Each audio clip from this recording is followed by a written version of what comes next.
Halo teman-teman pejuang UTBK, kita bertemu lagi dengan Kak Cynthia dalam pembelajaran Bahasa Indonesia. Di video kali ini Kak Cynthia akan membahas materi PPU tentang kalimat yang memiliki makna sama. Yuk simak videonya sampai selesai dan jangan lupa untuk menonton video yang lainnya juga ya.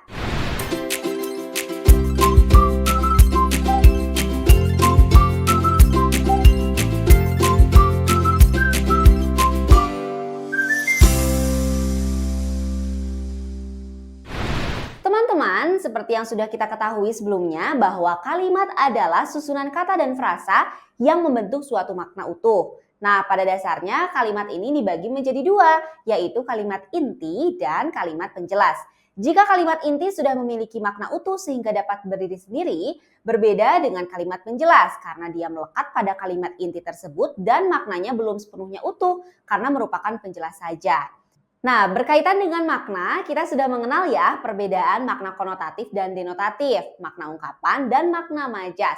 Nah, biasanya pada tipe soal kalimat yang memiliki makna sama, kita akan diminta menganalisis kalimat soal dan menentukan persamaan maknanya dalam sebuah ungkapan, majas, makna sebenarnya yang disandingkan dengan kalimat lain atau makna kias yang terbentuk. Nah, tips dan trik dalam mengerjakan tipe soal seperti ini ada beberapa hal yang dapat adik-adik lakukan. Ya, tips dan triknya adalah yang pertama, baca kalimat soal dengan seksama. Jadi jangan dulu ke paragrafnya ya, tapi baca dulu kalimat soalnya.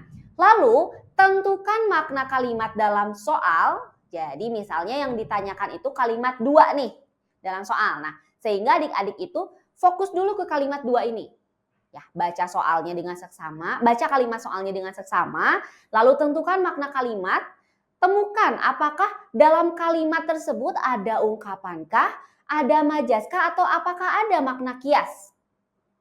Nah, selanjutnya, jika kalimat dalam soal ini tidak mengandung ungkapan atau majas dan makna kias, maka langsung saja adik-adik tentukan inti kalimat dan konteksnya. Membahas apa sih kalimat tersebut? Kemudian, adik-adik tentukan kata kunci yang terdapat dalam kalimat soal tersebut. Misalnya tadi kalimat 2, maka kata kuncinya itu membahas apa? Adik-adik tentukan dulu. Dan yang kelima adalah bandingkan hasil temuan adik-adik dengan opsi yang ada pada soal. Seperti itu ya. Langsung saja kita masuk ke contoh yang pertama. Misalnya seperti ini. Ada kalimat, hati-hati membawa barang ini, jangan sampai jatuh ya. Nah, yang ditanyakan, kata jatuh pada kalimat tersebut memiliki makna yang sama dengan kata jatuh di kalimat yang mana? Nih ada 5 pilihan. Opsi yang A, nilainya jatuh gara-gara ceroboh. Opsi B, pembalap itu tidak pernah jatuh selama bertanding.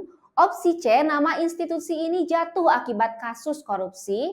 Opsi D, sejak 2 hari yang lalu kakek jatuh sakit. Dan opsi E, aku jatuh hati kepadamu. Nah, kira-kira makna jatuh yang sama dengan opsi itu yang mana? Ya, jawabannya adalah yang B. Ya, makna jatuh itu sama seperti kalimat pada opsi B, yaitu pembalap itu tidak pernah jatuh selama bertanding. Nah, kalimat dalam soal memiliki kata kunci jatuh. Kata kunci dalam soal tersebut bermakna denotatif, yaitu menunjukkan sesuatu benda jatuh yang bermakna sebenarnya ya. Dengan demikian pilihan yang tepat adalah yang B karena analisis opsi kalimatnya seperti ini ya. Kita lihat. Di pilihan yang A ada kata kunci nilainya jatuh. Nah, maknanya itu apakah nilai bisa jatuh? Apakah nilai suatu benda? Bukan ya. Sehingga nilainya jatuh bermakna anjlok, biasanya turun gitu. Nah, lalu pilihan yang C. Nama institusi jatuh. Nah, nama institusi ini karena nama ya, di situ kata kuncinya, sehingga artinya adalah hancur. Ya. Selanjutnya di pilihan D, kakek jatuh sakit. Nah, jatuh di sini bermakna menderita sakit. Selanjutnya di pilihan E ada aku jatuh hati. Nah, jatuh di sini maknanya adalah kagum, suka, dan jatuh cinta. Sehingga pilihan yang tepat tadi adalah pada opsi yang mana? Ya, pada opsi yang B. Oke, seperti itu contohnya. Sekarang agar lebih paham, Kak Cynthia punya latihan soal untuk adik-adik di rumah. Yuk kita berlatih. Kita mulai dari soal yang pertama. Hubungan makna yang terdapat dalam tanaman buah anggur juga terdapat dalam opsi yang mana?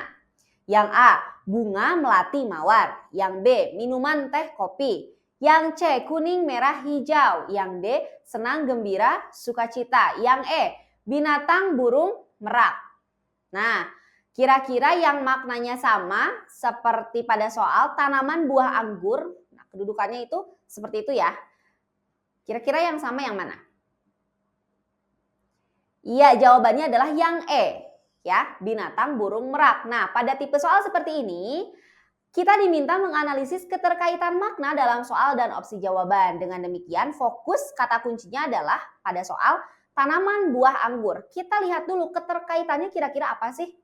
Nah, kata kunci tersebut bermakna urutan sesuatu benda dari yang umum ke khusus. Artinya, tanaman ini umum, lalu salah satu tanaman adalah buah, ya.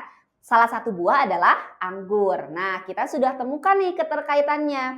Kita lihat pada opsi yang memiliki keterkaitan sama yang mana.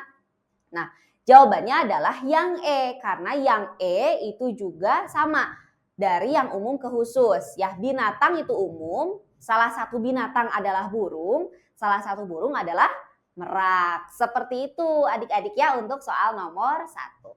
Paham ya? Nah, sekarang kita masuk ke soal yang kedua. Berikut ini adalah hiponim kata burung yang tepat kecuali. Wah, hiponim apa tuh? Kakak nanti bahas ya. Kita lihat pada opsi yang A. Itik liar adalah hewan yang dilindungi. Opsi yang B, merak memiliki bulu yang sangat indah. Opsi C, merpati terkenal sebagai burung yang setia.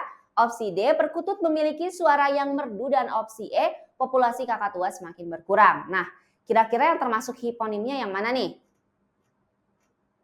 Ya, jawabannya adalah yang A. Itik liar adalah hewan yang dilindungi. Kata kuncinya tadi dalam soal adalah hiponim. Hiponim merupakan kata yang terangkum dalam makna yang lebih luas. Hiponim dari burung adalah jenis-jenis burung tertentu. Misalnya dalam opsi jawaban itu ada merak, merpati, perkutut, dan kakatua. Sedangkan titik liar bukan hiponim dari burung, tetapi hiponim dari unggas. Itu tadi soal nomor 2. Sekarang kita masuk ke soal nomor 3. Kami semua tengah menantikan angin baik untuk melancarkan aksi menentang mereka. Makna kata angin dalam kalimat tersebut merujuk pada apa? Nah, maksudnya apa nih? Maknanya yang sama yang mana nih? Ya, jawabannya adalah yang A. Kita lihat ya, opsinya ada 5. Yang A itu kesempatan, yang B cuaca, yang C suasana, yang D keadaan, yang E kabar. Kalau kita lihat angin itu masuk ke semuanya ya. Tapi kita identifikasi kalimatnya. Yang paling tepat itu yang A, kesempatan. Dalam kalimat tersebut kata angin bermakna konotasi atau tidak sebenarnya, yaitu tentang kesempatan. Dengan demikian bentuk kalimat baru yang memungkinkan adalah kami semua tengah menantikan kesempatan untuk melancarkan aksi menentang mereka. Seperti itu untuk pembahasan soal nomor 3. Oke adik-adik, sekarang sudah paham ya tipe soal kalimat yang memiliki makna sama. Semoga nanti ketika menemukan di UTBK adik-adik sudah bisa menjawabnya. Oke adik-adik, pembahasan materi kalimat yang memiliki makna sama sudah selesai. Jangan lupa untuk mengakses materi yang lainnya juga ya. Terima kasih sudah mengikuti video pembelajaran hari ini dengan baik. Sampai jumpa lagi dengan Kak Cynthia pada video selanjutnya. Tetap semangat para pejuang UTBK, yuk bisa yuk!